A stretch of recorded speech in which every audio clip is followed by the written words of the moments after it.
Welcome to Another Life. My name is Matt Wiss. I'm the co-founder at Email Ties, where we help companies, B2B companies, D2C companies with email marketing and also creating authority building content. Today, I wanted to share with you a scenario that I believe is very accurate, why you should consider having authority building content on your profiles outbound, how those two engines work together, feed each other to make it, to help have a bigger impact. That means usually more sales, shortened sales cycles, and more business opportunities. What happens when you send out any inbound campaign? Right? Might be a LinkedIn connection request, might be even a LinkedIn comment. To be honest, that's a form of connection and outreach because that usually gets attention, especially if someone that you commented on doesn't have hundreds of comments.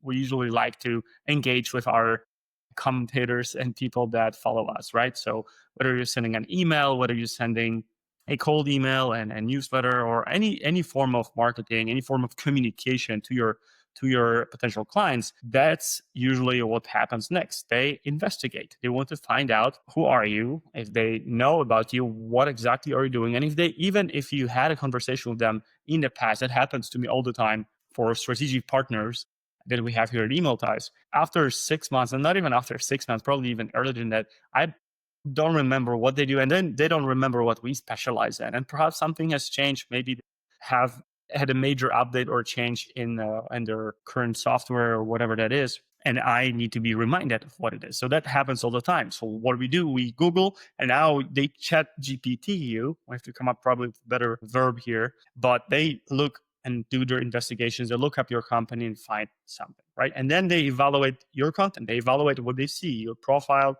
maybe your YouTube channel if you have it. And the reason why I mentioned YouTube here as well is that YouTube ranks really well on Google. So if you have some sort of video, even if that video was recorded and uploaded 3 years ago, chances are they will see that video when they type in your company name. They want to check out who's working in the company, which LinkedIn makes super easy to do. And maybe Instagram. Instagram is picking up as far as ranking. They obviously are a very reputable domain, so they will show up on the top of Google results as well. Check out your website, of course. And if they are left empty-handed, they don't see anything that is new, anything that's maybe no content at all, or something that is very generic, they get discouraged. And after 30 seconds, they probably have something else to do. And that's what we don't want them to have, right? So we send out our outreach communication, whatever that is. They start looking up, who are you? Why should I trust you with my money? Why do you want my money in the first place? And they start consuming your content. So ideally in here, when they start doing their investigations, you should have some good content such as videos, case studies, posts that are relevant, maybe something that wasn't written by ChatGPT that you can tell right away, maybe not AI generated images. I don't know. To me, that a lot of them look very cringe. I know that they might be working and have to adapt to the new world, but I still prefer human beings. So if that's you, maybe you can write a post or spend just couple minutes writing something that's relevant based on your experience, track that information from your head that you've been collecting over the years, and actually put it on, not on paper, but putting somewhere that is easy to find for your prospects. And of course, by the time they hit respond, they already essentially are halfway to becoming your customer, if that's relevant. Of course, if it's relevant, that's a keyword here. If obviously prospect is not relevant and you can help them, you can solve any of their problems, they will not obviously engage with you, they don't respond. But if that's the case, and I'm assuming you're messaging people that are relevant to your company and they might become a client, then in that case you want to make sure that the content finds them well and they can consume it and get familiar with it. So what are the benefits from that? Obviously, it frames you before the first call. So by the time they book a call with you, maybe even will prompt them to book their call faster. Maybe instead of them pushing it off to their team member or someone else on their team to evaluate your content and wait another week, maybe they will make the decision right in there and add that person to the meeting if you position it correctly. So they essentially start becoming familiar with your company, your team, and if you position yourself in the right way, in a warm way, also they will like. We prefer to do business with people we like. So if that content makes them like you right away, and They feel like you read their minds. Perfect. You've built a really good chance. You have a really high chance of turning that person into a client. Build asymmetric trust. Well, if we are creating content to give value, to educate, depending on your industry, some industries are less or or have less skepticism or are not built on low trust in the industry. Maybe there are some industries still out there that have good reputation, and it's much easier to earn trust. But nonetheless, you need education. You need to explain. You need to demonstrate. We love to learn through demonstrations. So if we see how someone else has done it, and I have the same company as that person that has done it, and they've seen great results, why wouldn't you want to work with them or go through the same process as well? So you give them value, and that's why it's asymmetric trust, because you don't ask for anything in return. Increased response rate, obviously, whether it's a cold or warm email, whether it's a newsletter that you send out and people respond, they obviously are more prompt to answer and respond because they see that this might lead to some value for their company as well.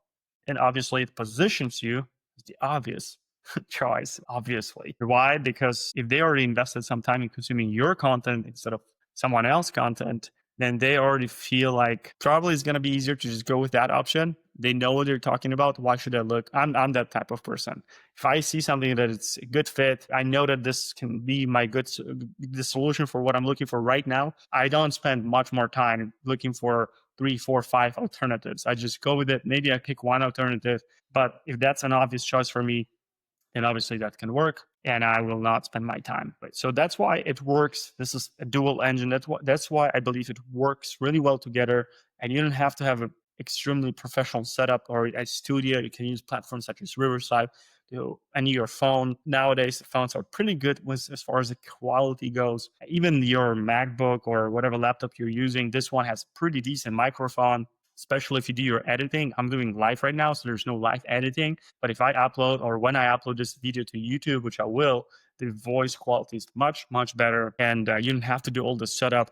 I like to do those, obviously, lives for me. I'm preparing for the lives, but it's not always the perfect conditions. I just want to make sure I get it done and that the content I talk about is helpful for you. So that's most important to me. But if you do some preparation and you have one designated area at your office to do that, you can definitely spend an hour, 2 hours of your time a month and have a lot of content for your company. And that can be short form content. It can be objectionable handling content, which I'm a fan of. That means that you would analyze or have someone else analyze your most recent sales calls, maybe 10, 15, 20 sales calls, and find out what are the common objections, how our clients are phrasing those objections, and use the same phrasing for your content. Obviously, my favorite words today. Industry analysis and thought leadership. Here, you would have to be careful because it's easy to get emotional in some cases. From what I'm seeing, that might be you start using too much jargon, too much data maybe, and then sometimes it's easier to get into that type of politics. But obviously, it's important to share what's happening in the industry. Client success, that should probably be on top of here. Share stories with your customers, how you have helped them. And now, obviously, the outbound infrastructure, you want to make sure that you are segmenting your list, you're reaching to businesses that might be a good fit to become a client. You want to make sure that you have superb email deliverability, which is a big challenge in 2025. Make sure you have that set up. Domain warm up, it's a big thing, obviously, for the last years. And that's might be too technical for you if you haven't done it in the past, but essentially, you want to make sure that whatever you're doing with your outbound emails, you land in primary inbox. So you have an opportunity to be explored by whoever you're trying to reach. And multi-channel, that means usually LinkedIn and email. That works pretty well. And of course, you get responses coming in every day. So you want to make sure that you respond in a timely manner and nurture people that you are getting responses from. So all of that can be pretty much built out in 90 days for your company. So if you have a B2B service, if you provide a B2B service and you have a target audience that you're aware of and you would like to build that system, you should be able to get it done in 90 days, where in the first 4 to 6 weeks, you can have enough content for the entire quarter if you do it correctly. And that will significantly help you with your outbound efforts that will take 1 to 2 months to just build out the entire infrastructure. So month 3, you can start sending those emails and messages and start getting meetings and opportunities into your ecosystem. That's all from me today. I look forward to hearing your thoughts and comments, and I'll see you in the next live. Take care.